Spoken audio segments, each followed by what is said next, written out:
شخصیات ہیں اہل سنت والجماعت کے اندر جو مسلک اعلیٰ حضرت امام اہل سنت امام احمد رضا خان فاضل بریلوی رحمۃ اللہ تعالی علیہ کا مکمل دفاع کر رہے ہیں.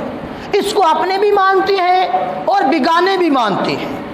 ایک شخصیت ہے امیر اہل سنت ابو البلال حضرت علامہ مولانا محمد الیاس عطار قادری رضوی ضیائی دامت برکاتہم العالیہ بانی دعوت اسلامی.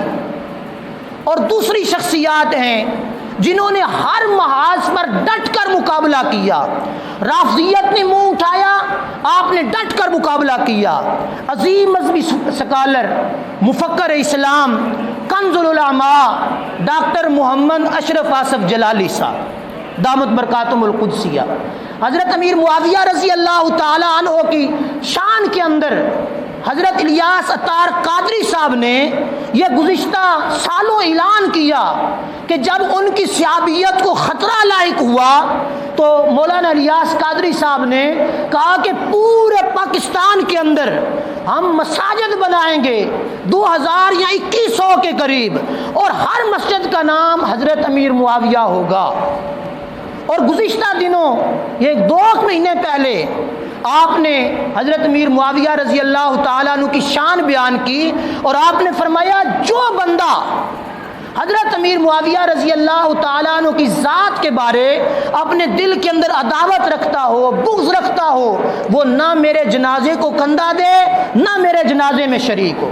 اور انہوں نے یہ نعرہ لگایا ہر صحابی نبی، ذرا مل کے میرے نال لانا ہے، ہر صحابی نبی، ہر صحابی نبی جنتی جنتی. اور دوسری شخصیت ڈاکٹر محمد اشرف آصف جلالی صاحب وہ دفاع کر رہے ہیں اہل سنت والجماعت کا. سیدہ فاطمہ الزہرا رضی اللہ تعالی عنہا کو ام الانبیاء کہا. کیا کہا؟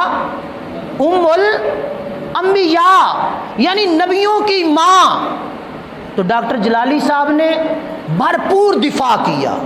کچھ لوگوں نے سیدنا صدیق اکبر رضی اللہ تعالیٰ عنہ کو غاصب کہا. آپ نے عدالت صدیق اکبر رضی اللہ تعالیٰ عنہ سیمینار کر کے دنیا کو بتایا ابو بکر صدیق وہ انصاف پسند ہے جن جیسا کائنات کے اندر کوئی انصاف پسند نہیں ہے. تو یہ میں نے بات بیان کی.